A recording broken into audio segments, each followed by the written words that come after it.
Ukraina dilaporkan mengirim ratusan drone untuk menyerang Rusia secara bombastis. Serangan drone Ukraina dilaporkan menyasar seluruh bagian Rusia Selatan Kamis 14 Agustus 2025.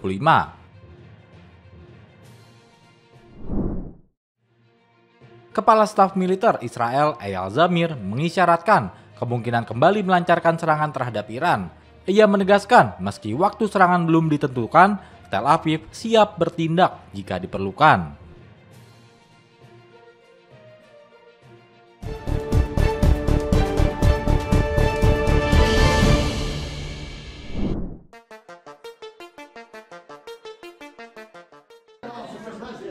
Will you pressure Israel to allow journalists into Gaza to cover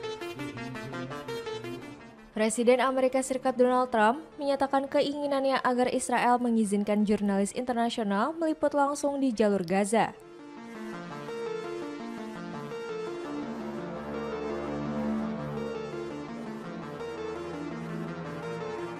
Sejak Oktober 2023, Israel menutup akses tersebut, hanya sesekali memberi izin terbatas di bawah pengawasan militer.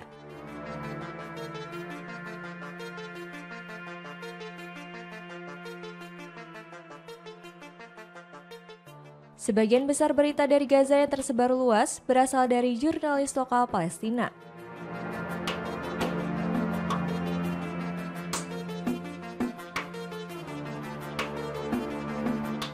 Menurut Komite Perlindungan Jurnalis, banyak 184 di antara jurnalis lokal yang bertugas tewas sejak perang pecah.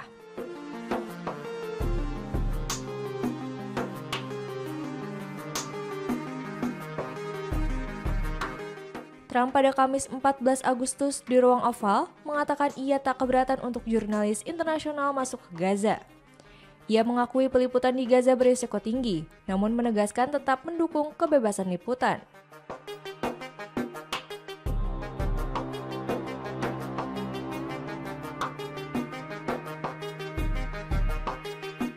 Pekan ini, koresponden Al Jazeera Arabic Anas Al-Sharif, Muhammad Khairekea, dan 3 orang lainnya tewas akibat serangan Israel yang menghantam tenda jurnalis di dekat rumah sakit Al-Shifa, kota Gaza.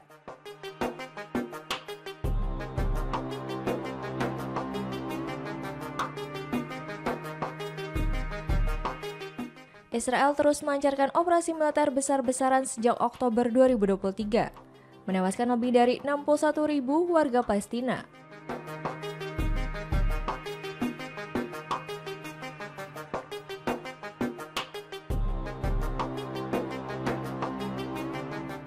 Hampir setengahnya adalah perempuan dan anak-anak, serta menghancurkan infrastruktur Gaza yang kini terancam kelaparan.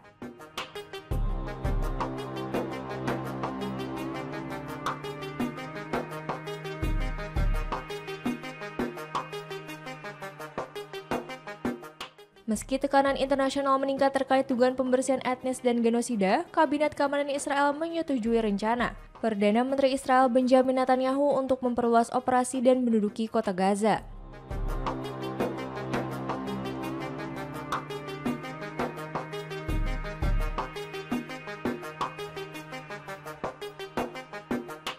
Pada November 2024, Mahkamah Pidana Internasional atau ICC mengeluarkan surat perintah penangkapan terhadap Netanyahu.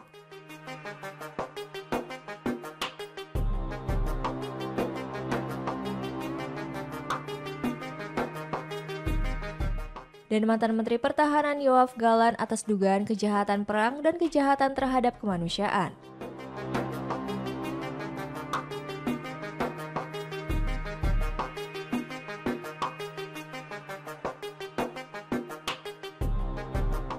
Sementara itu, Mahkamah Internasional dalam putusan sementaranya menyebut tindakan Israel dapat dikategorikan sebagai genosida.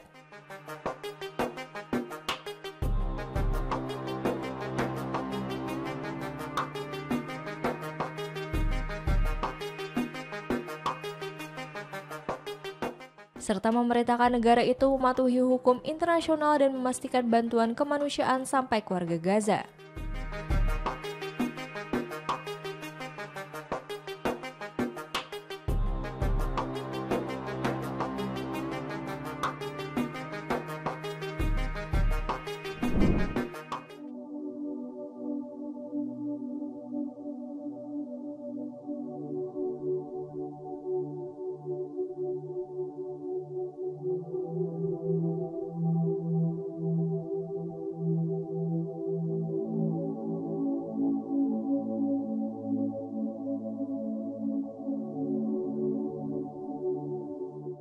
Direktur Rumah Sakit Dr. Atef Al-Haud menyatakan jika IGD Rumah Sakit Nasir di Khan Younis, Gaza terpaksa ditutup pada Kamis 14 Agustus setelah dibanjiri air limbah.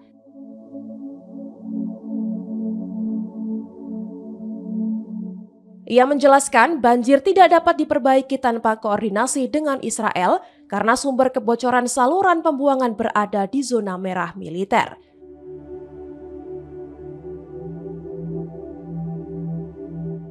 Menurutnya, mendapatkan akses perbaikan melalui koordinasi tersebut diperkirakan memakan waktu hingga 72 jam. Al-Haud menyebutkan jika situasinya tragis dan mereka tidak mampu menunggu hingga 72 jam. Menurutnya, rumah sakit akan kolaps, begitu juga dengan situasinya.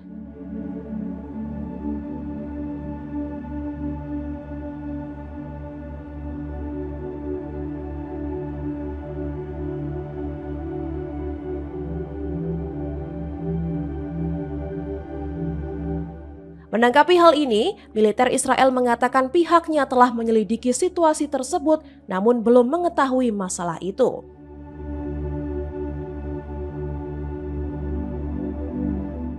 Serangan udara dan pemboman tanpa henti di Gaza telah menimbulkan banyak korban, termasuk di rumah sakit.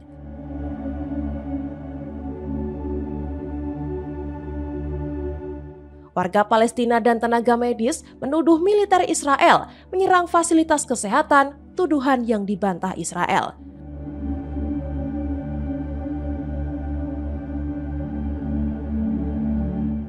Badan PBB menyebut dari 36 rumah sakit umum di Gaza, hanya separuh yang masih berfungsi sebagian.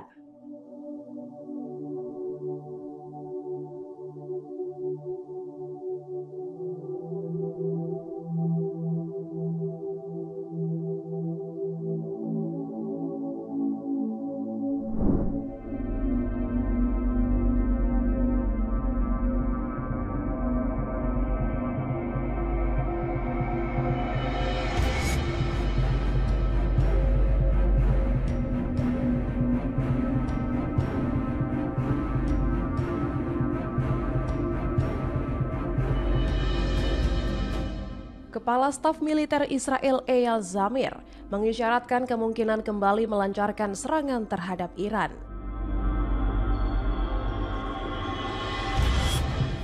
Ia menegaskan meski waktu serangan belum ditentukan, Tel Aviv siap bertindak jika diperlukan.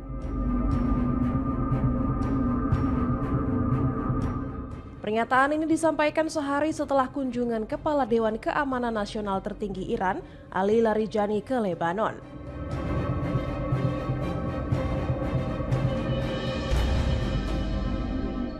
Dalam pidato di upacara militer di Pangkalan Gelilot, Israel Tengah, Zamir menegaskan kesiapan mengulangi operasi militer ke Iran.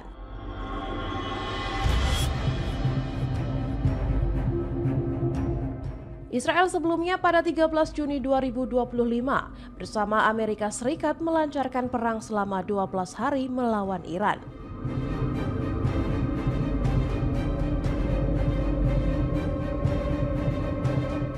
Teheran merespons dengan serangan rudal balistik dan drone hingga Washington mengumumkan gencatan senjata pada 24 Juni.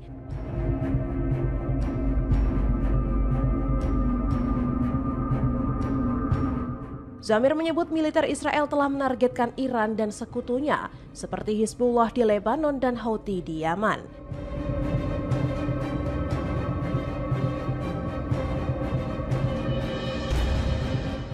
Ia menggambarkan konflik dengan Iran sebagai perang preemptif demi menghilangkan ancaman eksistensial.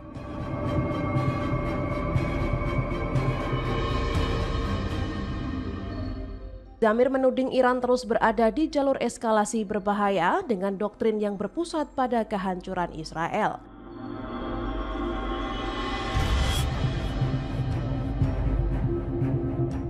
Sejumlah pejabat Israel lain, termasuk Menteri Pertahanan Yoav Gallant dan Menteri Luar Negeri Gideon Sa'ar, juga telah membuka wacana serangan lanjutan terhadap Iran.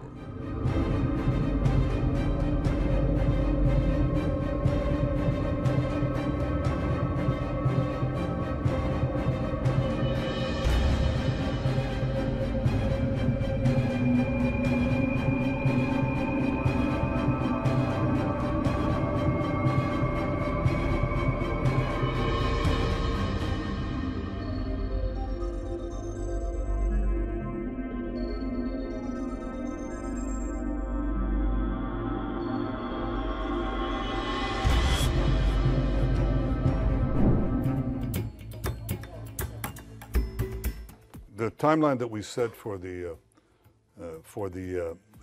action is fairly quickly. I mean, we want to. Masyarakat internasional dan sejumlah pihak di Israel mengecam keputusan Kabinet Keamanan Israel untuk melakukan penaklukan penuh atas jalur Gaza.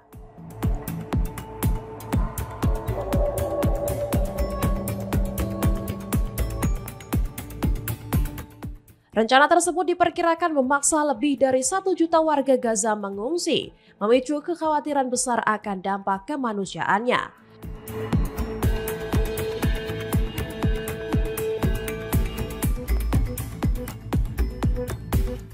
Jumat lalu, kantor Perdana Menteri Benjamin Netanyahu mengumumkan persetujuan militer untuk menguasai kota Gaza, pusat kota terbesar di wilayah itu.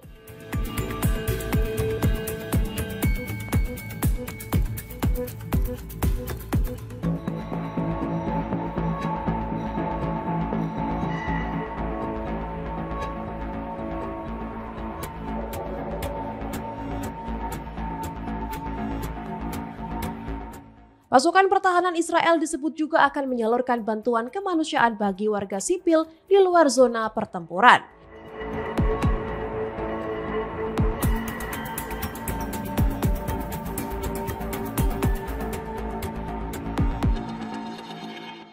Kritik tajam muncul baik dari dalam maupun luar negeri terkait risiko politik dan kemanusiaan yang ditimbulkan.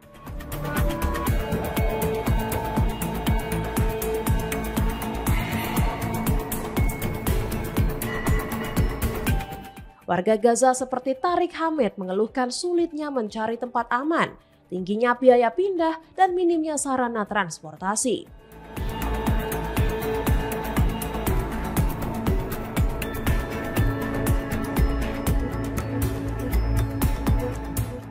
Netanyahu mengklaim penaklukan Gaza diperlukan karena Hamas tak lagi mau bernegosiasi dan sebagai upaya menyelamatkan 50 sandera yang tersisa.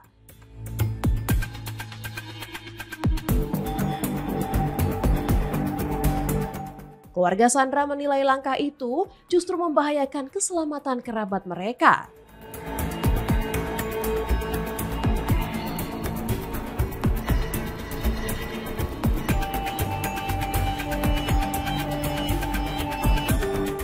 Mantan Wakil Kepala Staf IDF, Matan Vilnai, menyebut pemerintah telah melupakan prioritas memulangkan sandera sejak awal perang dan meragukan motif keamanan di balik keputusan ini.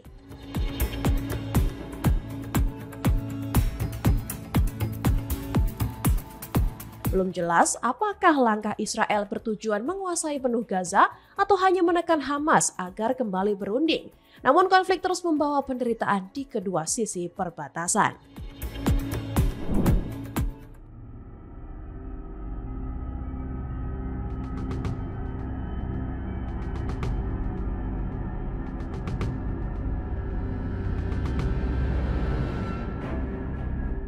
Ukraina dilaporkan mengirim ratusan drone untuk menyerang Rusia secara bombastis. Serangan drone Ukraina dilaporkan menyasar seluruh bagian Rusia Selatan Kamis 14 Agustus 2025. Di Rostov-on-Don yang terletak sekitar 70 km atau 44 mil dari perbatasan dengan Ukraina, serangan drone bertubi-tubi membuat kota itu mandi ledakan.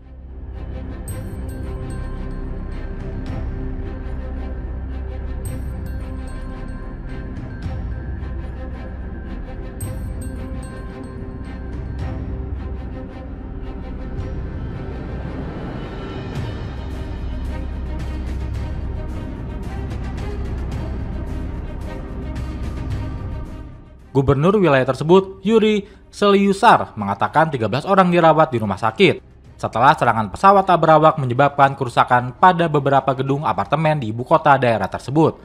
Rekaman lain menunjukkan gumpalan asap abu-abu tebal mengepul ke udara setelah kecelakaan tersebut.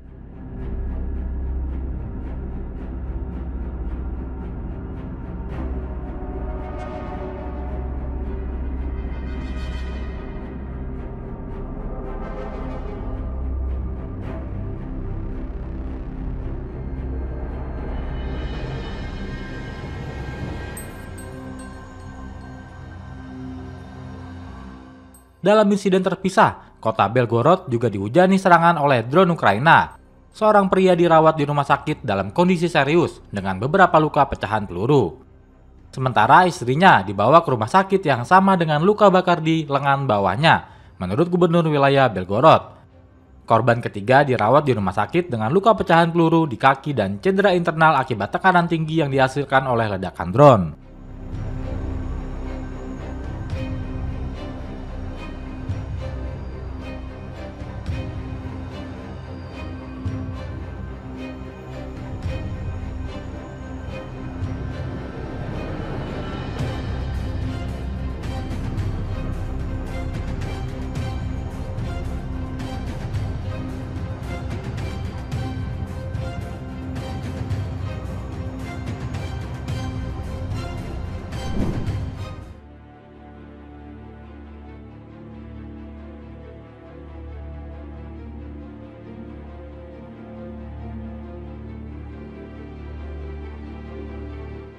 Rekaman video amatir memperlihatkan momen ketika sebuah drone Ukraina menghantam gedung apartemen di Rostov-on-Don, Rusia Selatan pada Kamis 14 Agustus.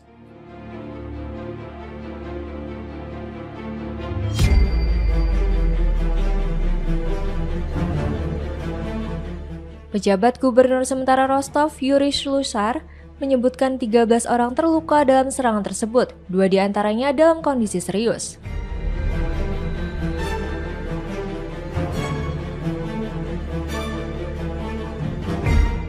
Sejumlah blok apartemen dilaporkan mengalami kerusakan akibat serangan drone tersebut.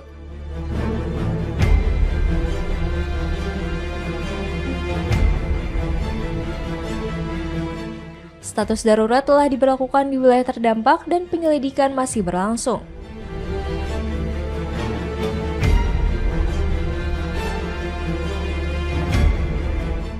Di kota Belgorod yang berdekatan dengan perbatasan Ukraina, 3 warga sipil dilaporkan terluka.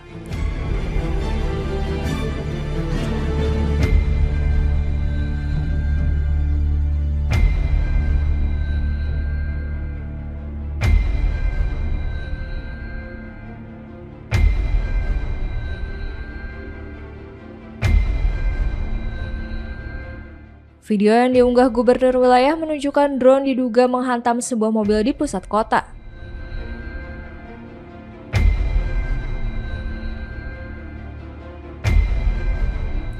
Sementara itu, di wilayah Volgograd, puing-puing drone Ukraina memicu kebakaran di sebuah kilang minyak.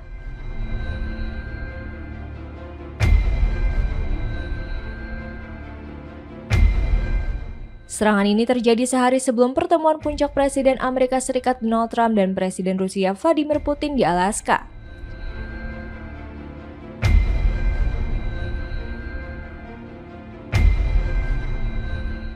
Pertemuan antara Trump dan Putin bertujuan membahas upaya mengakhiri perang yang telah berlangsung lebih dari 3,5 tahun.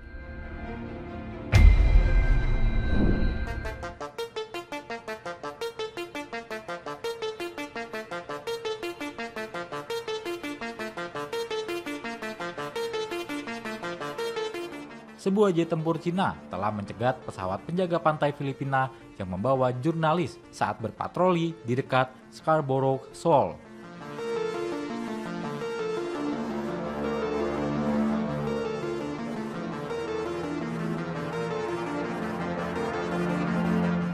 Yang disengketakan di Laut Cina Selatan pada Rabu 13 Agustus 2025.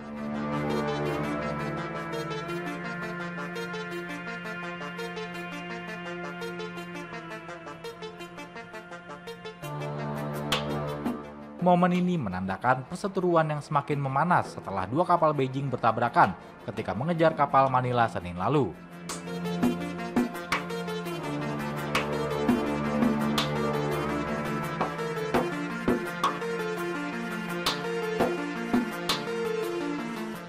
Rekaman di dalam pesawat penjaga pantai Filipina atau PCG menunjukkan jet tempur Cina terbang dalam jarak 200 kaki atau 60,96 meter.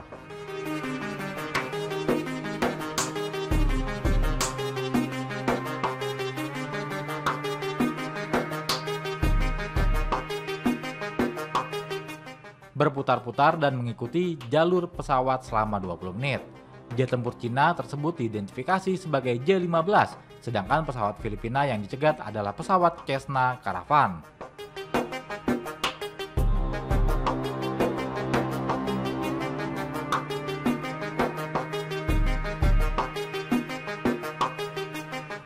Kapal-kapal Angkatan Laut Cina yang berada di bawahnya terdengar mendesak pesawat Filipina untuk segera pergi melalui radio kokpit.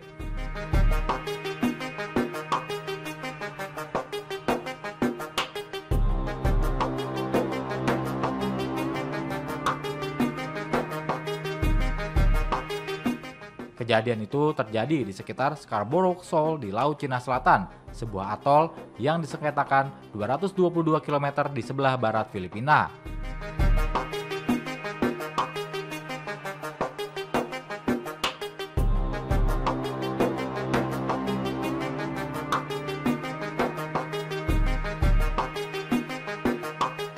Setidaknya 4 kapal penjaga pantai Cina yang diduga kapal milisi maritim dan 2 kapal perang Amerika Serikat juga berada di dekatnya.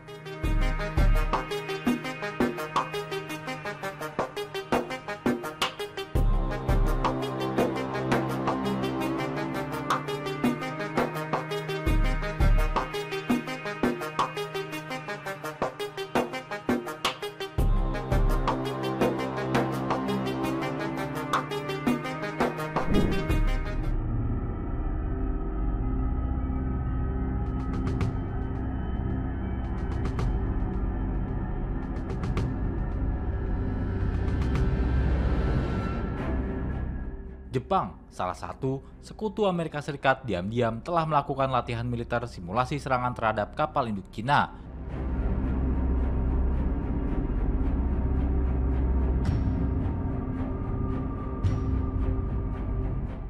Manuver itu terjadi pada Juni lalu ketika Beijing mengerahkan 2 kapal induknya ke Samudra Pasifik.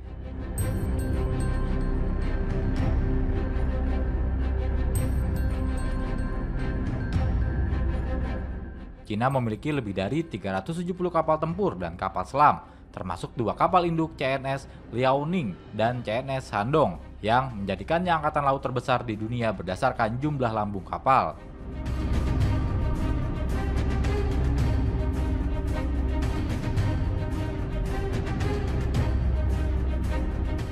Pada bulan Juni, baik CNS Liaoning maupun CNS Shandong beroperasi di sisi timur gugusan.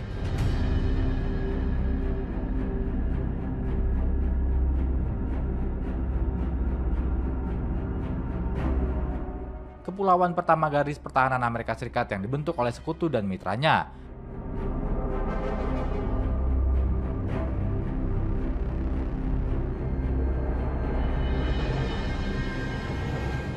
Yakni Jepang, Taiwan, dan Filipina di Pasifik Barat selama sekitar 2 minggu.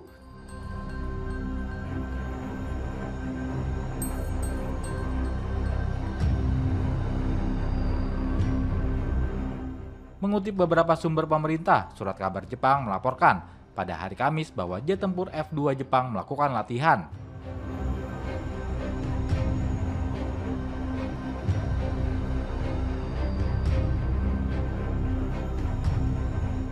Serta memeriksa prosedur untuk melakukan serangan terhadap kapal induk dengan rudal selama latihan pada bulan Juni.